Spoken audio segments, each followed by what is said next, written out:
You're the leader of your ship, as I call it. That's basically what leadership means. Lead your ship. So what are you doing about it to take ownership of it? It is another way of saying it. Own your ship. You can put out the blame there. You know, you can put all kinds of fingers out. Well, it was my circumstance, it was the government, it was whatever.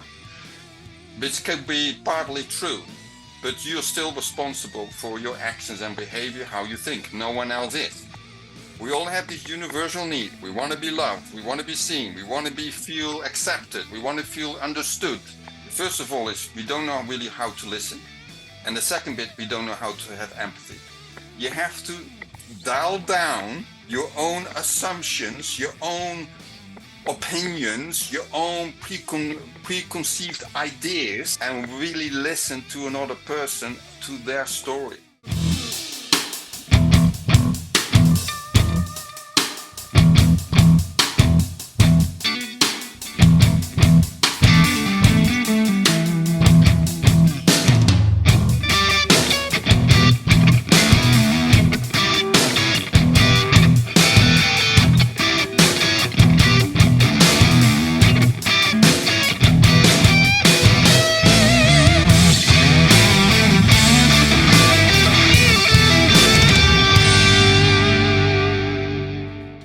Welcome to Knowing Who You Are. Today we have a coach, a mentor from the Netherlands, but currently based in London. But he's also a speaker. He's been helping out people and also professionals and people in different sectors to find them and help to find these people the right mindset and the right conditions to become successful. So Marco, welcome to the show. Thank you for having me. My pleasure. But first of all, when I had given the introduction, I wanted to stop in the middle and suddenly ask you the question. When you talk about help people find the right condition to be successful, what's your definition of success? Well, that is a good question because success is defined by that is very personal. Yeah. I think success can mean different things for different people. If you ask me what I see as success, that to me would mean that is translated in my purpose, and that is to help people to be successful in their leadership capacity, that meaning that they have a positive impact, that they are able to love deeply, not only with their loved ones, but also with friends, etc., and also live a more fulfilled life, whatever that may mean for them. That most of the time that has to do with their vocation, their talents, their interests, and as a consequence, leave a better legacy. Well, if I had been able to help them on their way, that to me would feel like success. Because why I'm asking this question, first of all, from my experience, I don't know about yours because we are from different cultures. Yeah. But in the South Asian community, it's a thing that this idea of success is somehow related to, there is a financial connection to it too. Like financially, how successful you are, what job you're doing. And in certain countries, in South Asia, India, Pakistan, Sri Lanka, or even in Bangladesh, my country, there's a thing in terms of success. It's like when you are a big doctor, you were a lawyer, because I studied law. I practiced as a lawyer as well for a while. Yeah. I mean, following the same trend, I didn't know what to do at the time. So then you are a success because in the society, someone can say, oh, you're a doctor, you're a lawyer. Because there was a time in my life when I was practicing in London, but at the same time, I used to do a lot of performance as a musician. So there had been times when I would go to certain performance as a musician, but the promoter who's introducing me to other people, oh, Ershad is a lawyer. But I was thinking, okay, is this my identity? Because I remember going to the restroom during the break and I was looking at myself in the mirror. I said, where am I? Am I happy to be in this place performing? Do I like this? Because I question myself. There's people who are literally identifying you and somehow connecting your identity to a certain profession. Yeah, it's not healthy, I found. So as you said, your idea of success, it's definitely generic and not generic, and it's different for different people. There's one question when you said about leadership. Yeah. So say, for example, in a relationship context between two partners, husband and wife, whatever that is. Yeah. how the leadership work, and how would you say that, and how would you put your experience in practice? Well, if in that context, if you talk about partners, then I would say, I would call it then self-leadership. And that means each individual has to take self-leadership very seriously, because the lack thereof has an impact not only on themselves, but also with, in this case, with the partner. Right. So to make this practical or relatable, if somebody has an addiction, right, whether that's alcohol, whether that's could be anything, it doesn't can be substance, but can also be a certain behavior. So self-leadership means you're the leader of your ship, as I call it. That's basically what leadership means: lead your ship. So what are you doing about it to take ownership of it? It is another way of saying it: own your ship.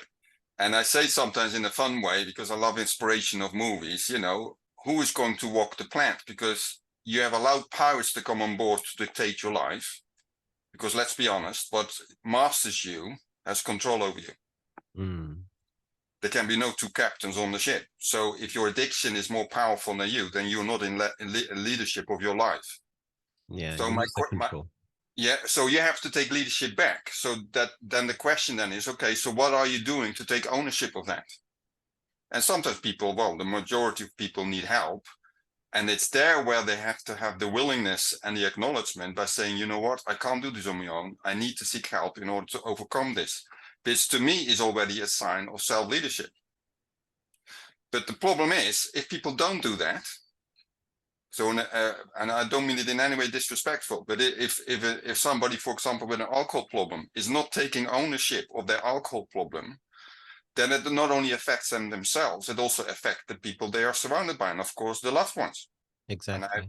And I've heard too many stories, you know, where either the father or the mother had a volatile relationship because of an alcohol problem. And children who grow up in that, it's well, in most cases, it's traumatic.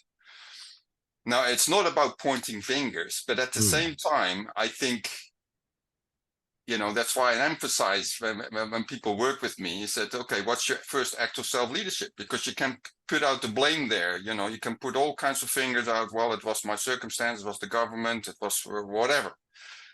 Which can be partly true, but you're still responsible for your actions and behavior, how you think. No one else is. Exactly. Some people end up just trying to shift the blame. They say that I'm the victim of, and they victimize themselves. Yeah. So say, for example, in a relationship, there's partners and they're both working on it, supposed to work on themselves. Yeah. But they have a very loving relationship. Yeah. But one of them failed to do that. Yes. So what would you say for the other person to do? I mean, how would they cope? Because they love each other, they want to be together, but one person is failing. Yes. And how would you think the other person should react to the situation? Well, I have been in a situation, a client hired me, wanted to reconcile with his partner. And in this case, it was a male, and he was really keen to seek help. But it was basically his female partner who basically said, well, you have to change, not me. And so he was a bit like, well, how am I going to deal with this? Because, you know, without any support. Yeah. And said, well, let's work on you. Let's work on you about your dynamic, because there are certain reactions that you have in your behavior that is causing triggers. So if we work on that, that will already change the game. You see, in any relationship, there are patterns and behavior, right? Yeah. And they'll have become habitual, and there's not always negative. It's sometimes just how life is. But if we change a slightly something in that dynamic, that automatically has a consequence for the partner as well. Is that making sense? Yeah, I mean, it's about the response. It's a non-response. So we started work on him. So he, in a way, stopped responding, normally for example, being angry, and then realized, well, I don't have to be angry. So he remained calm, which of course created a reaction in his partner, because the partner was so used to that he became angry, and now he's not getting angry. So which forced a response in her, and that made her reflect, okay, I need to change my dance. Yeah. You see, and in that scenario, the relationship got reconciled. So ideally, of course, I would say I work with couples. Ideally, that both couples are in it, because that is the ideal, you know. Exactly. But if one is not willing for whatever reason, not all hope is lost. If one person is willing to work on the issues, that change in dynamic can have an effect. But I also know, let's be real, that there are situations that one person just doesn't, just basically refuses, and that creates a deadlock. One thing is refusing. Another thing is that in the interim period, when the other person is trying to work on themselves, it's difficult on the person who's waiting for this person to change. So there could be make or break situation when they would feel that, okay, I cannot handle it anymore, because they have to think about their mental fitness too, or their mental health, we call it, but it's overall fitness, the mental fitness, I say, where it comes, the well-being. So what's the point when you think that a person has to make a decision for themselves, thinking that, okay, I have to now rescue myself? Yes. Well, I think I want to add on that. You know, I take a very different approach when there is, for example, safety concerns, whether that's physical abuse or emotional abuse, because people are quite clearly about physical abuse, because that seems to be, you know, that's visible. But emotional abuse is as damaging, or if I not even think even more, because of its nature. And then, of course, in those scenarios, of course, you need to take safety firsthand. If by all means get out physically, if there's no other option, because then I even, you know, get the police involved if there is that No, kind definitely. of danger. But what if the person who's working on himself or themselves or herself, it's going through some kind of depression, that they're weak, they cannot handle, rather than being aggressive, they're literally going through a troubled mindset themselves. So that person is constantly trying to parent this person, like looking after this person and trying to tell, no, trust me, you are strong enough and you can get through this, but they're not working. Okay, you mentioned parenting. You're not supposed to parent each other. That's not healthy in a relationship. Exactly. Okay, so if you start to, and I see that happening, sadly happening in relationship dynamic, one becomes the parent, or the coach or the therapist or the counselor or the rescuer or the fixer. And when that happens, that creates a codependent relationship, because one person still doesn't take ownership, because this is the key. So that's why I use the word, because I have seen that, and that's what people suffer from. And most of the time, unfortunately, no offense to the male members of the audience, but most of the time I heard this coming over and over from the woman in the relationship. They talk about it, that I was tired of just being the mother all the time. I can jump on that, because that's the reality. And that's also my message to a lot of male, not to generalize, but I think I can give you a classic example, which is tends to be a pattern. A woman had a conversation with me, went through a divorce, because after 30 years plus of marriage, she couldn't cope with it anymore. Her partner, in this case the man, had a sex addiction, and she was giving till she was basically depleted. And so when we had a conversation with me, her and me, what came out basically, she didn't know who she was. So it was more between them. It's not that he's going outside and seeing other women. He has an issue. He has an issue, right? But she's being the caring, the giving, and I stick out with you. But that is not healthy. But what you then create, what you then get is she's so depleted that she gives herself so endlessly in the process, which to me is already a big warning sign, a red flag. And as an end result, she didn't know who she was.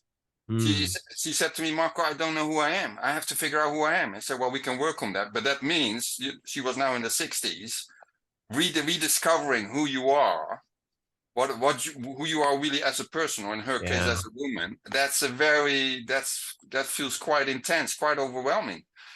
And the sad story is, you know, if he would have taken ownership and said, you know what, I have an alcohol problem, I go through therapy, I do whatever it takes because I love you so much, but I don't want to damage you anymore. I seek the help because I want to come into a better place. It's not, in this case, the woman's responsibility to fix him. It's his responsibility. He has to take ownership. Yeah. You see, and of course you can support. I'm not saying, well, you know, But support has to have a boundary.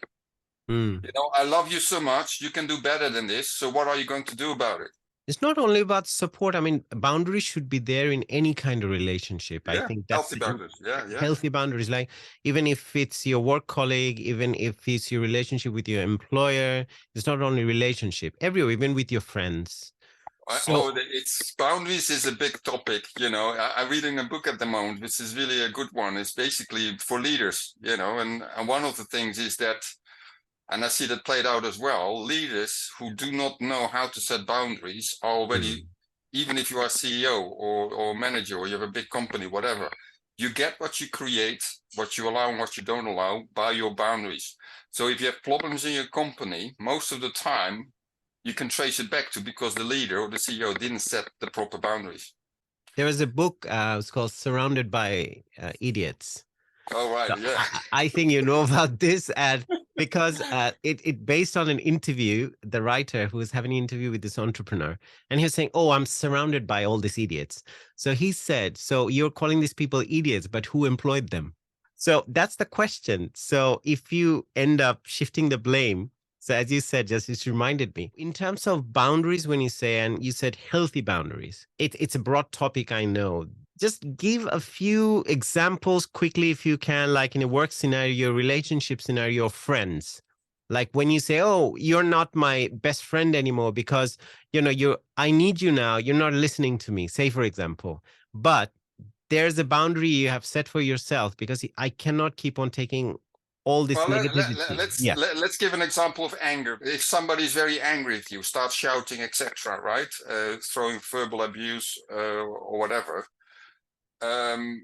This is not a boundary. By basically, I don't like what you're saying, and you still stay with in the situation. It's basically passive, and a boundary basically means I really feel hurt by what you're saying, so you acknowledge the feelings what this is creating, and I don't feel respected by the way you're treating me. So unless you change your behavior, I will now leave the room till you are calmed down, and then we can come back together again. Yeah. That is setting a boundary. Because it basically says, it acknowledges how it makes you feel, which is important, and that you need to communicate, because it's not like, well, what the person is doing, it's also the impact that it is having on you. But then also communicate, I don't want this, I don't feel respected, therefore, hence, unless you calm down and change your tone and treat me as I deserve, I will step out until you're ready, and then we can have this conversation. And the reason why I say the last bit is you still are open. It's not like, oh, I shut you out, I don't want to see you again, but I want to do it on a healthy, mature way. Exactly. But sometimes people feel that, "Oh, you're leaving the room, you're not even listening to me, you're ignoring me." No, well, but that's why I said, if you just vocalize it, as I said, I don't feel respected, so this is the reason why I'm now leaving.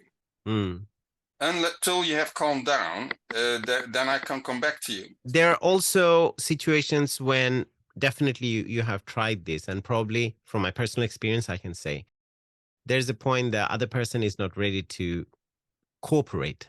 Like you're saying, let's do it this way. It could be in workplace, your friend, relationship, whatever. There's a point that comes that you have to let go. Yeah. What's your idea of letting go, and how people can, in situations like that, because there's some kind of guilt that works when you're leaving someone, even though they were toxic to you, but they're good memories, good times. So how people should deal with this idea of letting go? Okay, so you're talking about the person who wants to let go of a toxic relationship, or the person? In both ways. One is someone has left you. Because I remember I had a discussion with you when you gave me an example, a person in the special services, or someone who was literally in deployment in military, and he was probably in Afghanistan or Middle East. He dealt with everything, and he came back home, but he found out that his wife was cheating on him, and that totally happened. Yeah. So that destroyed him. So the guy who was strong enough to deal with everything, but suddenly, so this is the situation, probably the wife, say for example, she has left now, and now he's alone, and how to deal with this idea of, okay, I have to let go of her. Well, let's use it as an example because it may relate to people. So he's basically trained in special forces, has the mindset how to survive in difficult, extreme, dangerous circumstances, and then came home and then found out that his wife has an affair with his best mate, and then throws him out of the house, which is of course very well damaging because you're talking about betrayal. And a trust issue, very traumatic. But then not only that, he loses his residential area, his security, even his relationship with his children was getting involved. So he had to go to court, all the legalities, whole big trauma. And it was interesting when I had a conversation with him about it. He said, if you had somebody in that time frame, because it was many years ago, who would help you to navigate that transition of trauma, of pain, would you have taken hold of that person? He said, oh yes, but they were not there. Okay. So he coped by going to the gym a lot, which I think is a healthy way of, at least a healthy way, but alcohol also got involved, and that's always the biggest one. People using alcohol to soothe their pain, understandably, but of course that becomes destructive in any other ways. And I have dealt with that. I have also coached people who've gone through betrayal, trauma after an affair, discovery, and how do you recover, and how do you then let go? Yeah. One of the principles I see is fundamental in letting go. Besides the acknowledgement of what is happening, the expression of emotions, the validation, they have to be acknowledged, they have to be embraced. It's also coming to a place, and remember, this is a process. So please be aware, this is not just a 10 minutes thing. Exactly, yeah. So what I'm saying now, please. One size doesn't fit all. Yeah, put it into context. But I do found there are certain principles that I believe, and I've seen it also in my own life, are fundamental for your healing process. And part of the letting go is choosing to forgive. In order to come to a place of forgiveness, that may take time for different people in different ways. But in my experience and with the people that I have helped, they have seen profound change once they start to go into moving in that arena. So it's like you're finding your closure, your own closure, even if that person probably haven't given you that opportunity, you are finding it for yourself. Oh, most scenarios, the person doesn't even care or doesn't even come back, or they don't, they're out of the picture, and they don't know what the harm that they have caused for whatever reason. But that's not your responsibility, you see. Forgiveness is not about getting somebody off the hook. It's basically acknowledging what has happened, but you don't hold on to it anymore. You let it go. You cancel the outstanding debt, so to speak, that they have on you. But it doesn't mean that what they did was okay. It doesn't mean that they are justified. No, that's their burden to carry. Exactly. That's for them to resolve. And that's not an easy thing, because I speak with people with all kinds of trauma. You're talking about sexual trauma, so this can go into very deep levels. But again, it's interesting. I'm personally very drawn also into the power of forgiveness. It's in my power to forgive people, not the other person. It's my power.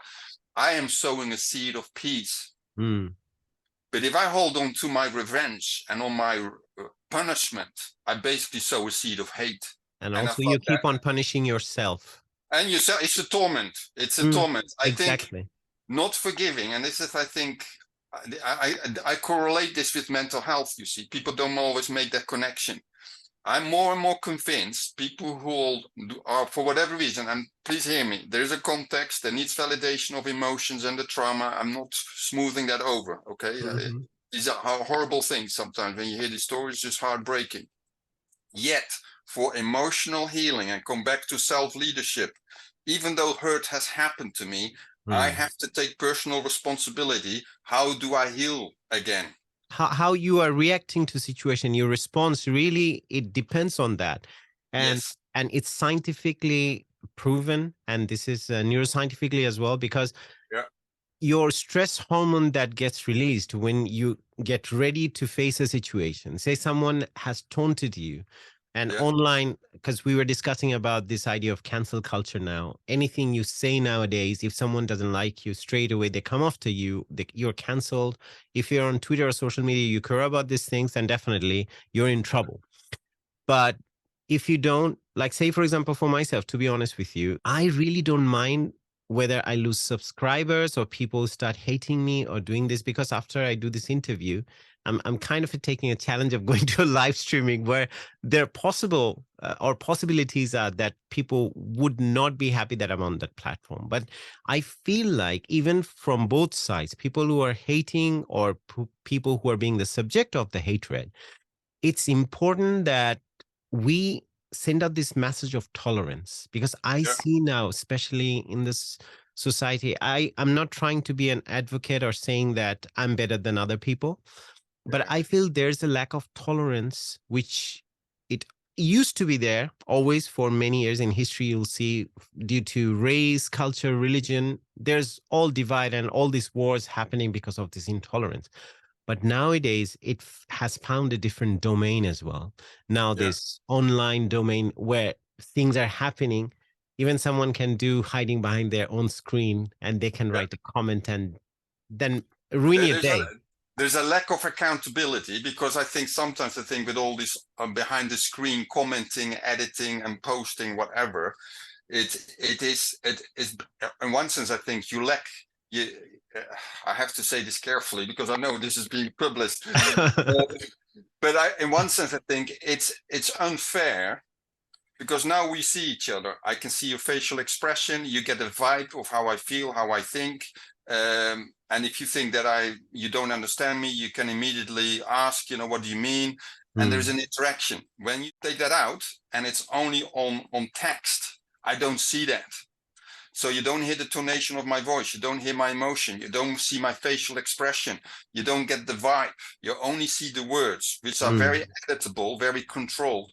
And I think part of the problem in you mentioned about cancel culture, but I see it also in other areas, is, to me, if I'm really honest, it drills down to two things. First of all is we don't know really how to listen.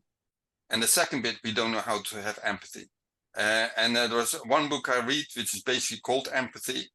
And the guy who wrote it basically said that we have an empathy deficit growing in our society. And if we don't change it, it just becomes increasingly a big problem. And so he wants to advocate an empathy revolution. So in other words, let's create more empathy. But in order to have empathy, you have to learn to listen. But in order to listen, you have to dial down your own assumptions, your own opinions, your own preconceived ideas. You have to block that all out and really listen to another person, to their story.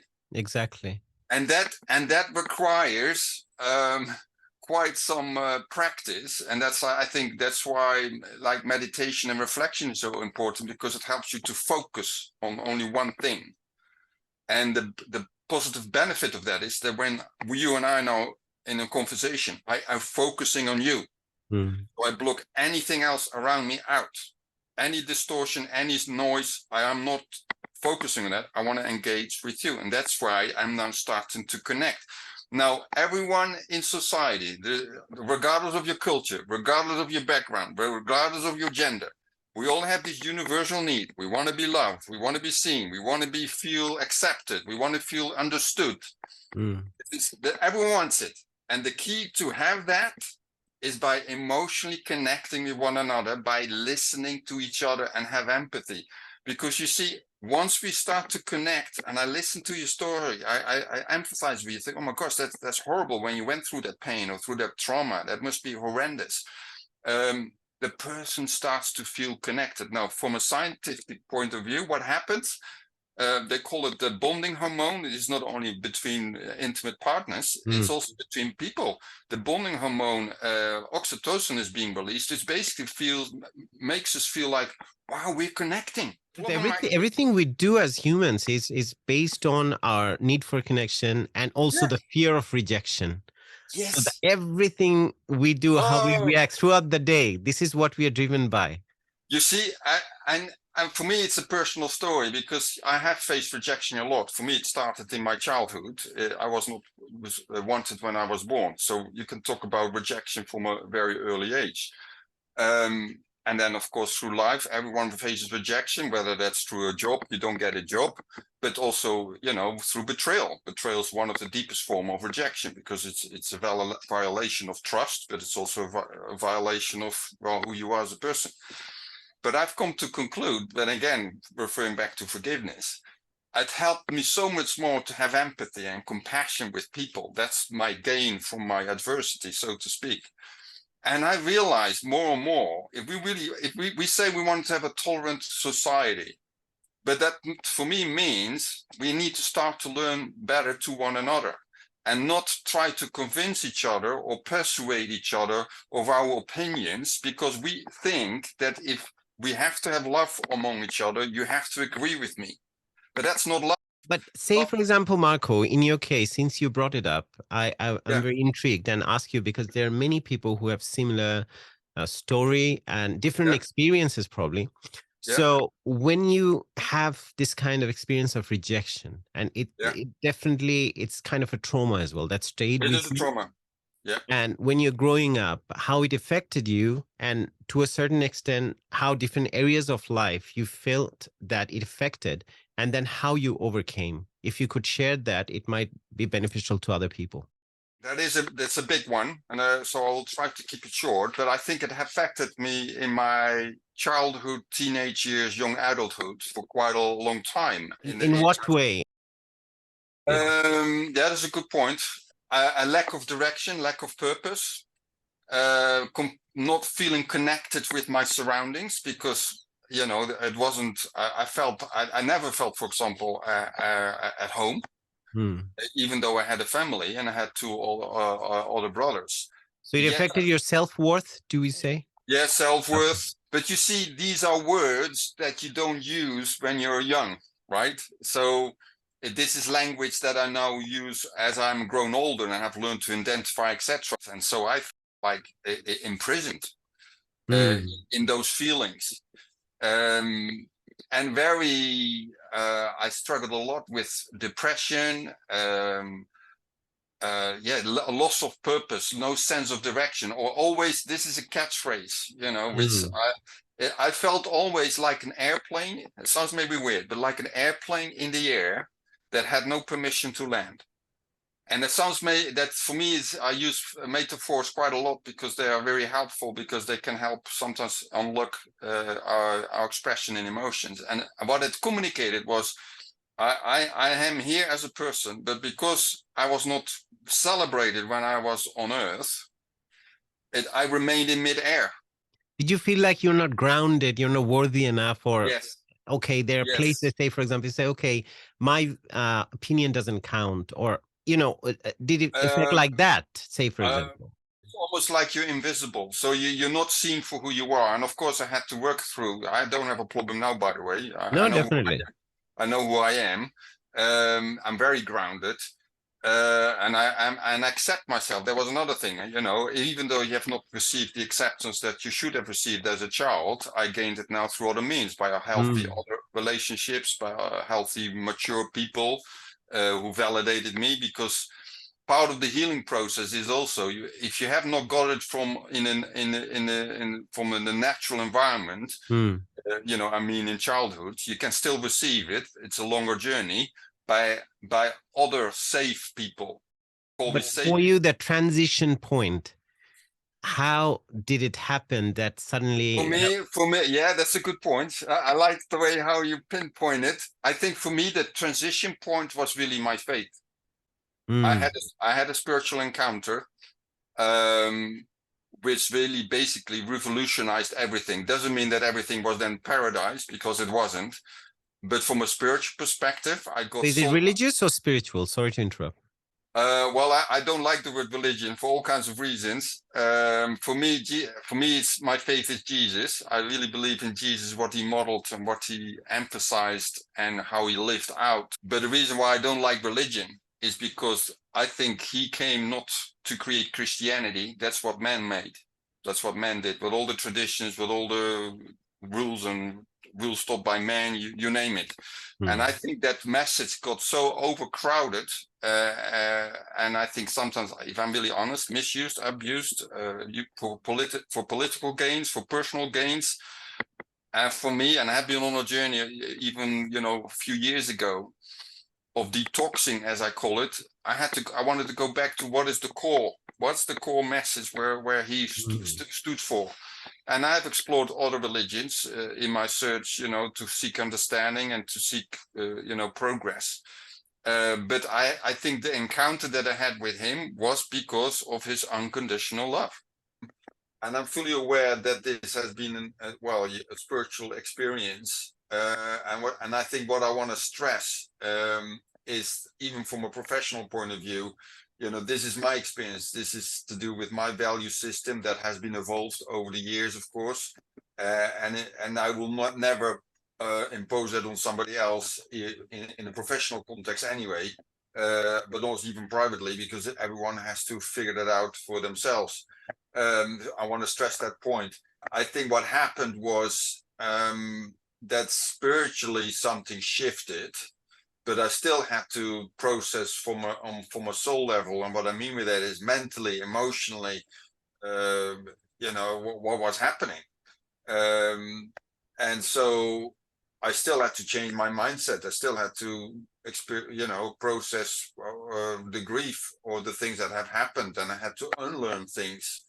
And seek help in that, which I had, through counseling and therapy later.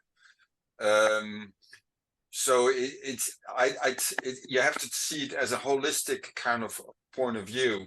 So even though you can have an inroad in one way that gives you hope, you still have to think about emotionally. Because, for example, emotionally, I didn't know how to express my emotions. Something I've learned over the years, which now I understand from a research point of view, and scientific, how important it is that people learn how to identify, label, express, and validate their emotions. The incapacity that people have, the inability that people have, the more they have that, the more it has an effect on their mental health.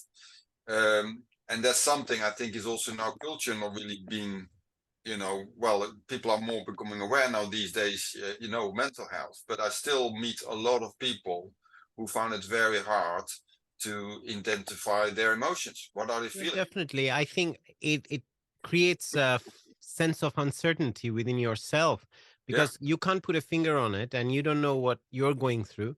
So I'm sure there are many people who are going through the similar experience, but in a different context, because the world is changing so fast these days, and things we have seen before, there will be big change happening every century. Then it started like 20 years, 6 months, and now every week you see some change. And I get to hear things, how things are progressing so fast, how different medium of exchange, transaction, everything is changing. So sometimes I come across people who have been in a profession for 20, 30 years, and suddenly they're saying that either I feel redundant already, even though I'm in my job, or I have been made redundant. So, and they're trying to find a new profession, something that would be more fulfilling. And probably people have this awareness now more after the COVID or the lockdown. During many people, they had the time to think about those things. So I have the question for you. I'll make it a two-part question. Hope you will remember. The first part is, because you mentioned already you had been a designer and or a graphic designer. Branding. I was involved in branding design. Yes. Yeah, branding design. So from that point, and you had been successful in your profession, but from that, the transition that you decided to do, that you want to dedicate this part of your life for, I would say, it's services to people. There's definitely some kind of transaction happening, but end of the day, you're doing more, you're improving lives of other people. So there's a big element of services involved, which definitely gives everyone a bigger sense of happiness, which you can explain more. So why this transition? Why have you decided? That's number one. And second one is that people who are struggling to make this pivot or this change or this transition in their life, how would they do that? Because from your experience, probably when you share, some answer would be there already. But that's my two-part question. But you are free to ask me again No, if that's we if fine. we line that chain of thought. So yeah, I shifted from my branding background to coaching, but in order to put that into context, you have to understand something else as well, and that's with everyone. Everyone has a story, and everyone has puzzle pieces, and sometimes those pieces doesn't make any sense. Still, they are aligned later in life, and you start to see connect the dots. So I will give you kind of a summary, and that will probably help you explain why I do what I do now. So, for example, when I was younger, I wanted to become a pilot for the Air Force, right? And that didn't work out. And then I tried the civil aviation, and that didn't work out. So what next? And then I did, because there was uncertainty about it, I did then, and in the Netherlands, they call it a bit different school system. So I did an educational route for 2 years, I think it was, in business and economics. And there was a lower level than I would go, but I managed to do that, and I passed. And basically there was a lot of uncertainty. I just didn't know what to do next, because my aim initially was, I want to become a pilot. And when that dream basically didn't work, what then?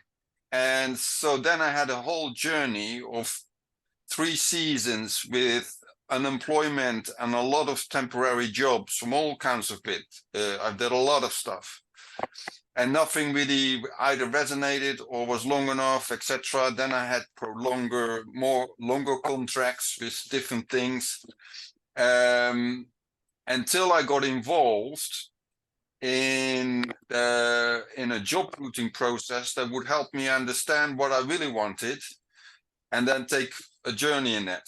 And that was happening because I got fired from a job.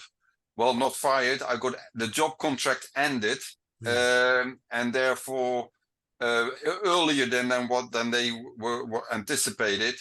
And that basically means, I had to find a new job. But I didn't want to go back in the old job, so I wanted to find something else. And that's why I got involved in a job routing process, which basically is a job coach helping you to discover what do you want. And in that process, to cut the story short, I made a choice which basically brought me to England. That is now over 2 decades ago. I was married at that time frame. Things turned out very differently.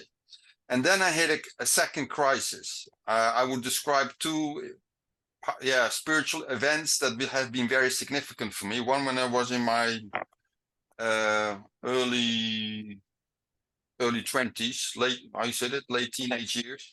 Yeah. And this one was when I hit rock bottom, when suddenly my marriage collapsed. My ex left for somebody else. My business went down, not because of me, but just dried up. It was basically, I described it a personal earthquake, because I lost, basically it had a ripple effect on so many levels. Relationships, friends, everything disappeared.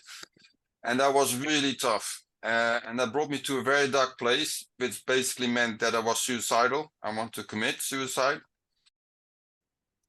And that's where I had the second, as I call, spiritual awakening, that basically, looking back, has stopped me. Otherwise, I wouldn't be sitting here. That has been very powerful. But again, that was not, everything is paradise that I said earlier, but something spiritually shifted. I still had to face the trauma of betrayal and the loss, and then a divorce that you didn't anticipate it. I didn't want it, but it happened. So I had to grieve. I had to process, come to terms with a new reality. And because I hit rock bottom, I had to start from scratch again. I had post-traumatic stress. Yeah. I was not so familiar with it, but the symptoms that I experienced, not disorder, it was the symptoms of the signals. My mind was in the fog, I couldn't think straight. A lot of pain and disorientation was going on because of the loss of so many levels. But in that process, I started reading a lot of books, because for me, reading was really how to get my mind back in order again. Because you have to remember, if your mind is like a war zone, that's how I can describe it. I had to bring order back into it, try to make sense. And as I started reading, one of the book was I would call it a catalyst. And the reason why was because something started to get awakened in my heart. Something came alive. Despite all the adversity and the hardship and the pain and the trauma and the disorientation, something got awakened. And I thought, what is this? And so I started exploring that, which was to do with coaching. Which interesting enough is my second encounter with coaching, because that's why I told you earlier the story. I was already in the Netherlands, experienced it with that. And I started to take a risk. I had nothing anyway, so I put it on the credit card, did my coach training long distance in the United States, accredited. And then also here in the UK for 6 months, residential. And made the shift. But in that process of, of choosing and jumping and taking a risk, and I think this is so important in life, you talked earlier about uncertainty. I have this catchphrase, how to dance on the waves of uncertainty. And that's a skill I think we all need to learn in life, particularly in these days, getting uncomfortable with uncertainty. And I think a lot of people have learned the skills how to become more resilient when things are not going as we wanted it to go. Part of that process of rediscovering and coming alive, I also read a poem, and this poem is written by millions of people, watched by millions of people, because it's very well known by Lord of the Rings. And the poem is very personal to me, even though it's so well known, because I can still remember when I read the poem for the first time, it was as if those 4 sentences were just burning in my heart. That's how it felt, as if a stamp was being sealed into me, and I started to weep. And I thought, what the heck is going on? Why am I so impacted by these 4 sentences? When you should share it with the audience as well. Yeah, I want to share it. Of course I will. From the ashes, a fire shall be woken. A light from the shadow shall spring. Renewed shall be the blade that was broken, and the crownless again shall be king. That to me was the summary of what I've been going through, and it immediately started to capitalize my summary, how I think also want to help other people. The first bit, from the ashes a fire shall be awoken. I was in the ashes. I lost everything. I hit rock bottom, wanted to end my life. I know the mental struggle and the spiritual battle when you face darkness. But in that darkness, I had the light ignition, partly of that my spiritual encounter, which I'm God thankful for, but also the ignition of the catalyst of reading this book, that something came alive. So the passion got awakened. And there is a beautiful verse that says, he will not extinguish the wickering flame.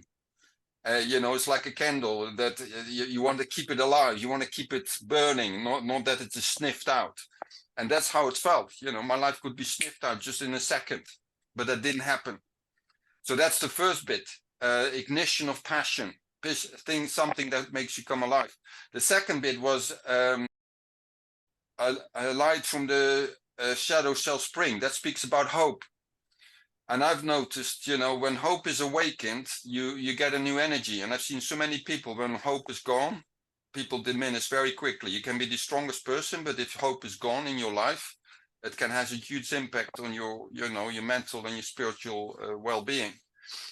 And so that element is about how can you inspire people in hope again, despite things that happen to you. How can you find hope and that there's a way out? The third element, the renewed shall be the blade that was broken. Now that to me is very personal, because I really felt like, where's my life going? I felt my purpose is gone. It's broken to pieces.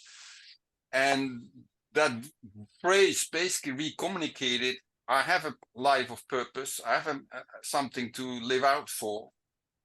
And it will be forged into a weapon, so to speak, a weapon of purpose, sword of purpose, as I call it. And then the crowners will be a king. That speaks about identity. That speaks about who you are. Now that to me immediately makes perfect sense, because you see, if we start to get aligned with our purpose, our values, and our strength and capabilities, something starts to sync, something starts to harmonize.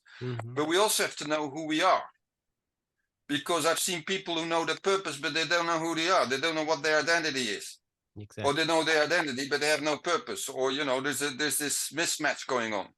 And I realized in order to build your sort of purpose, whatever that might mean for you, you have to know who you are in your own personhood. And I see so many people who work for their identity. Yeah. Instead of from their identity. It's a big difference. True. Because you see, if you work for your identity, you get hooked up into your role, into your position, in your title, in your status, and take that away. And most of the time, people, I feel not even your role, your identity. It's more like an identity imposed on you by someone else. Can also be. Yeah, yes. That is also, that's a big one. I love stories from movies because they are, for me, very metaphorically. Can be very powerful. In Death Poet Society, for example, there is this guy who discovers that his true passion, Harry have it again. He came alive, he said, oh, I really want to do. And I want to become an actor. I want to become a drama. But his father imposed on him the role, I want you to become, I think it was law or medicine, because he didn't have that kind of opportunity and he wants his son to do it. And he really forced him to basically go that route. He wanted to quit drama.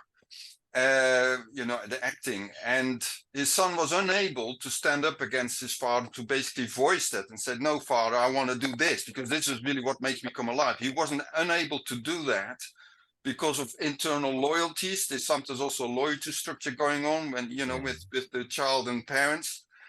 And he sadly committed suicide.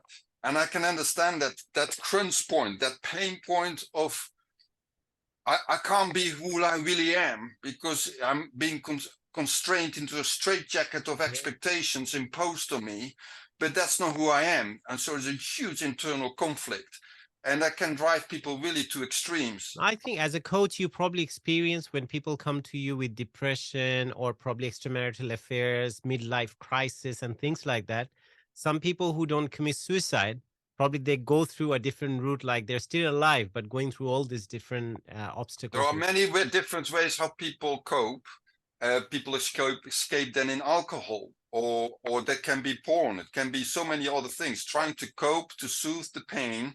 And not knowing how to navigate that, or become a work alcoholic. How many times do you hear people say, well, just work hard, and then that is not it's not resolving the inner pain that people are carrying.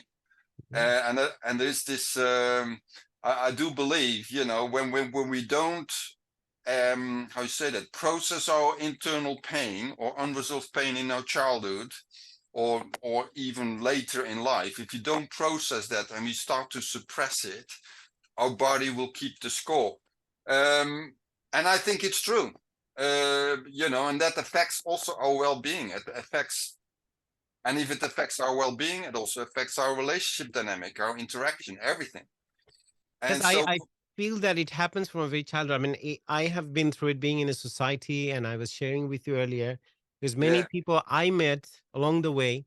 It was a common formula. You come from a particular family and everyone is asking you either to be an engineer, doctor, or a lawyer. Yeah. So I was a lawyer myself. And then I realized that I'm a creative person. I'm a musician. I want to know about life more rather than just following one path. Many people were unhappy. Thankfully, my parents were not that hooked into this, unlike other parents. But they still were a bit confused. What is he doing? They're a bit scared about me. Why is he changing profession? And many of my family members, they were like, we thought you're going to be a barrister. And what are you doing? And many people started taking pity on me, thinking, oh, really? You're going to be a musician? Even though that wasn't my thing. Currently, I'm doing neuroscience. So I'm connecting music, mind, and brain and everything. I'm trying to find a path for people and doing different research. But I feel when people are born, we always, as you see, as a child or when a baby is slowly coming of age, you see that they touch anything, even if it's fire, they don't care. Yeah, But you have to explore. They're exploring. yeah, they explore. But problem is along the way, by the age of 15, 16, 17, we are asked, okay, so you're gonna choose science or arts or commerce or business, or what are you gonna do? And Yeah, then you have to do for your O levels or your GCSEs, and you go, okay, so what do you want to be? Engineer, doctor, or what? yeah, So even when you make a choice, you're making a choice, but you're already conditioned by your surrounding, your parents, yeah, society, everyone, what they're talking about around you. yeah, No, okay, yeah, I'll be an engineer or I'll be a doctor. You don't yeah, even know. You don't know about life enough. And I say that.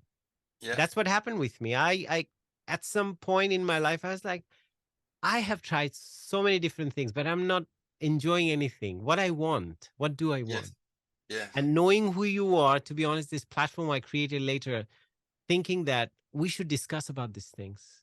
yeah, Like you're sharing your own experience and also the help and also kind of your shared experience. And I would say kind of your wisdom because you are experiencing it with other people who are going through the same kind of difficulties in life. yeah, So it's a great asset, I feel, and this is why we are trying to knowing who you are. And you mentioned knowing who you are quite a few times, and yeah, that's the main idea for people to know. But yeah, my second question, if I segue into this one, uh, you mentioned something very important. As I was saying, the answer would be in my first question probably. It's like getting comfortable with uncertainty yeah, because these people I'm talking about who have been in the profession or any particular profession, they had been around for two decades, 3 decades, and suddenly they feel either they're out of work or they don't know what they're doing because the younger generation who are coming into the workforce, they're even more capable than there because they have more knowledge, the technology and everything around it, and they yeah. have to learn the technology then the advanced model of whatever they're doing. So I asked you that what should they do? Where should they start? And how can they console and find some, some kind of consolation for themselves? Well, there are on multiple. This is multi-layered. So and it of course is personalized because every personal circumstances are different. But navigating uncertainty, I would approach it first of all. Well, how can I become more comfortable with it? And that speaks about emotional resilience. That speaks about how to navigate that with your whole well-being. Learning to express your emotions, because if you don't learn to deal with that either, it just gets more complicated, right?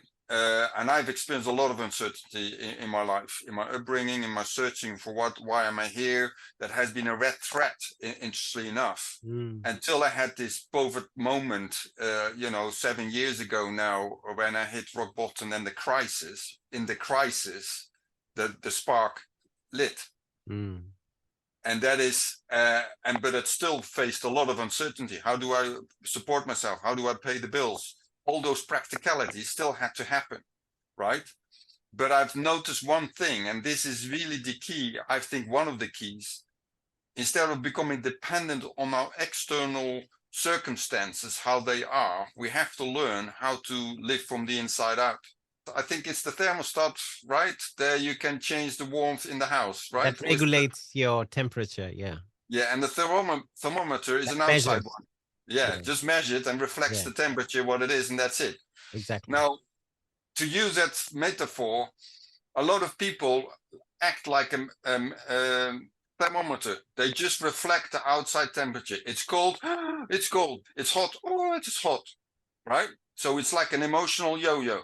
Mm, But when you're a thermostat, that basically means, oh, it's outside cold. We make sure that the internal climate is stable. So in mm, other words, you start to create an ecosystem within yourself that you learn to keep more calm. I'm not saying perfect, that doesn't exist, but that you quickly start to become at peace again. mm. You will not affect your outside world, your inside world. And this is very interesting because when you learn that, you start to create a very different vibe and a very different environment, because you even start to affect the outside world because you have a different climate inside of you. Does that make sense? Yeah. It sounds a bit like a metaphor, but it's the best way I can describe it. So I've had to No, learn it's more like I feel when you change your responses, we discussed about this, the world, the surrounding, the interpretation of your surrounding changes, because Yes. it's the same thing, but every human being look at it in different ways, Yes. because what your conditioning is, and based on that, you see things differently. How you would see the same room where I'm sitting in, you Yeah. would find what the temperature is, what you're feeling like, whether it's too confined, or how you would see it's totally different. But yeah, but I had to learn to, and I call it, which most people will hopefully be familiar with. I had to develop a growth mindset. So in other words, not what happens to me, but how I respond will determine my outcome. So now I face uncertainty. So I can either see that as a negative, or I can see, okay, what can I learn from this? How can I navigate this and become stronger? You see, and that is very, very key. But when we face uncertainty or things that are very unknown to us, that we have not experienced before, is another way how I can best describe it. We feel triggered, right? We experience something, we feel triggered. What happens on that moment, our huge database of memory files in our brain, right, is going through all the files to pull out the file that has a similar experience to offer the solution, and then we have peace again.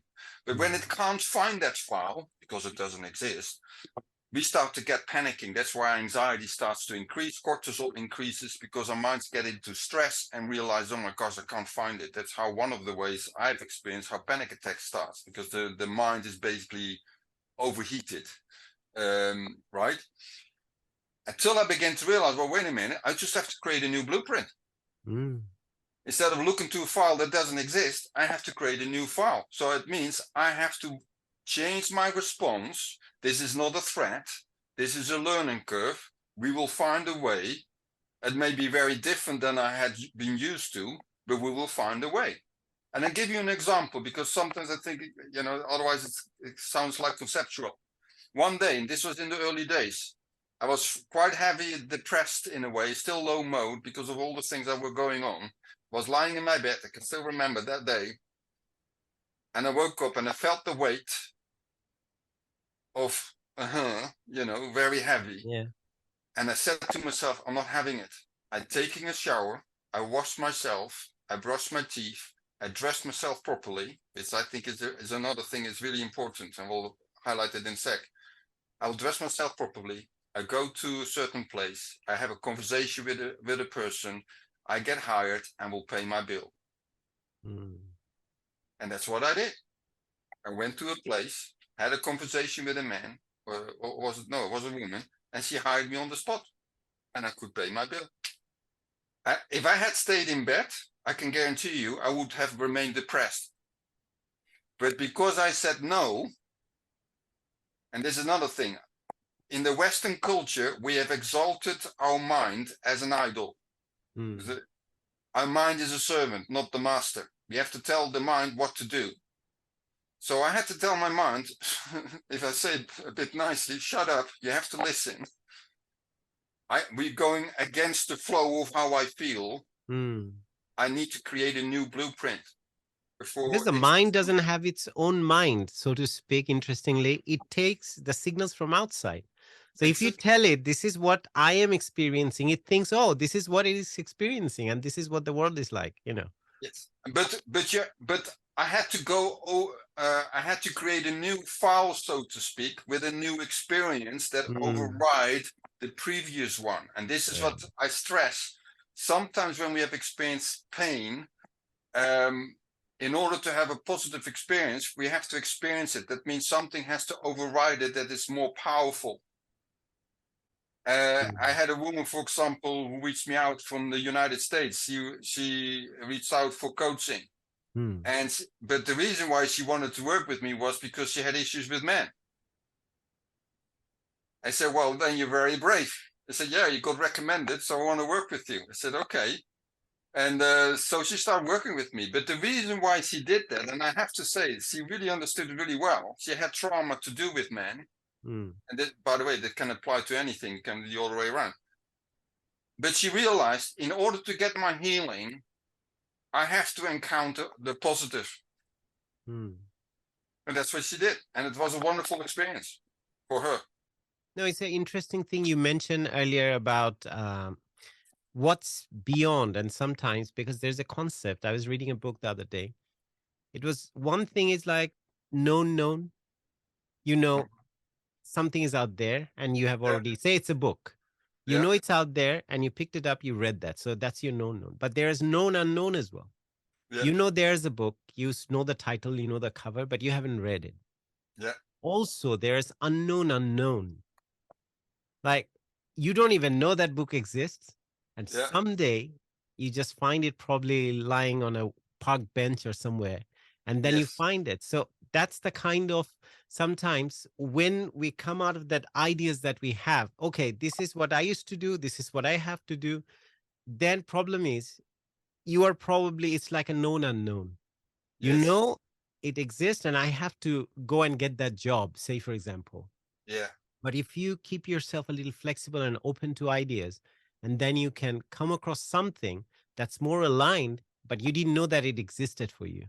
Yes, exactly. And that is the search that I think people sometimes have to be willing to go on, to try to explore, to have an open mind. Like, you took the risk for yourself, as you said. I had to risk, and that's part of why I'm an entrepreneur, because entrepreneurs take risk. Exactly. If you otherwise don't, and most entrepreneurs will understand this, you live with uncertainty. If you Hmm. don't like uncertainty, don't become an entrepreneur, because sometimes you will have great seasons and other times it's a challenge. Yeah. If you're uncomfortable, if you don't like that and you find it very destabilizing, then it's maybe not your cup of tea. But having said that, whether you're an entrepreneur or not, I still feel that our culture has not equipped overall people well how to deal with uncertainty, the skills of emotional resilience. Partly I think that's to do with how our education system works, how people have been modeled, parented, through the generations. um, it's nowadays becoming more, recognized. Emotional intelligence is very important. I would stress, for example, spiritual intelligence is very important, because that means the ability to act with wisdom, right? And compassion, Mm. and hold your inner peace regardless of your circumstances. That's spiritual intelligence.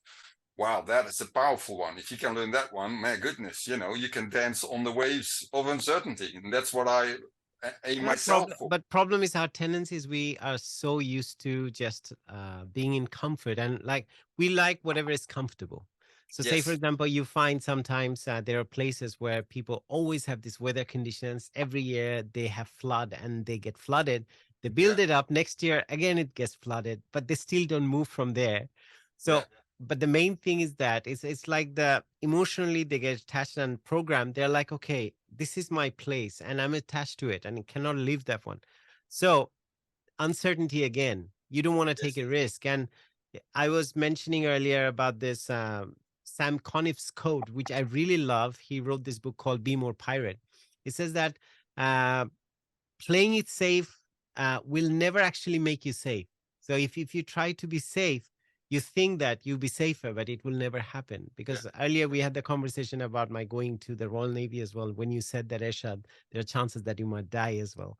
Yeah. But Not to anything make can you happen depressed, by the way. anytime. No, I'm like, I know about this, but I wanted to do something, because how it happened for me during the pandemic, I felt that I'm going to die.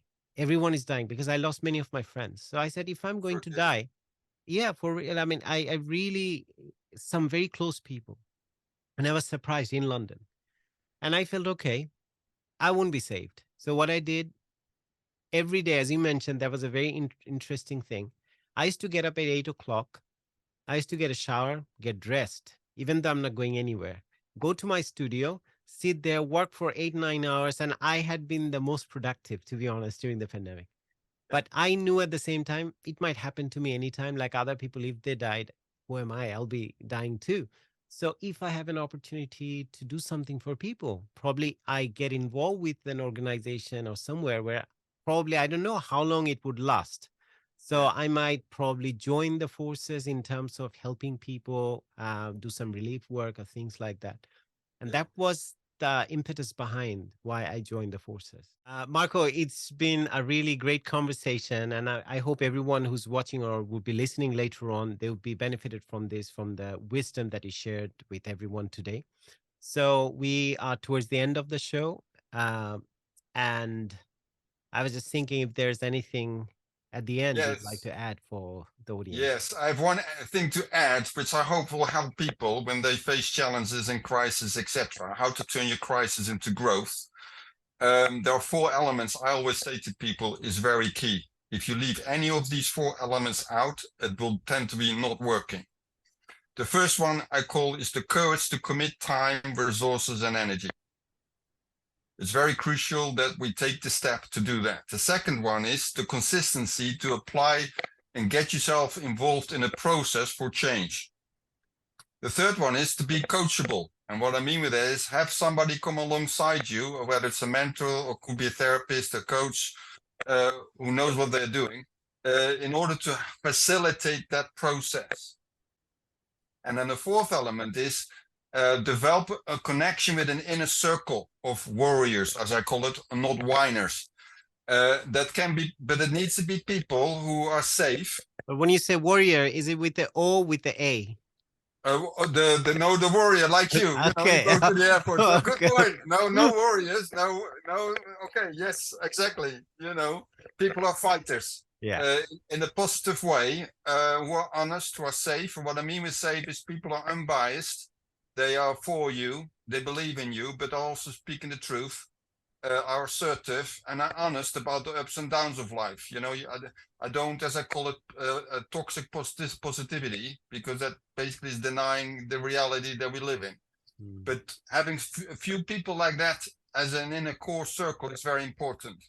So when you have all those 4 C's, as I call them, they basically it has an increased and dramatic increased chance that you can really facilitate your transformational process. The 4 C's are, if you could repeat. The four C's, the courage to commit time and resources and energy. The second one is consistency to embrace the process. The third one is being coachable, being available, that somebody guides you in this process, facilitates this process. And the fourth one is connecting to an inner circle of warriors, fighters who believe in you. Not whiners. You don't need people who are basically moaning. You need people who basically are stimulating your growth. Great. Thanks a lot, Marco. And I had a great time. I got to learn a lot from you too. So I hope to catch up with you soon, and probably, as I'm saying, a part 2 of this conversation. And in the meantime, keep doing what you're doing, and you're doing a great job, and people are getting benefited. And I'm sure after this interview, there will be a lot of other people who will find some answers from this conversation. So on that note, thanks a lot to you again. Thank you for you too. Thank you for inviting me.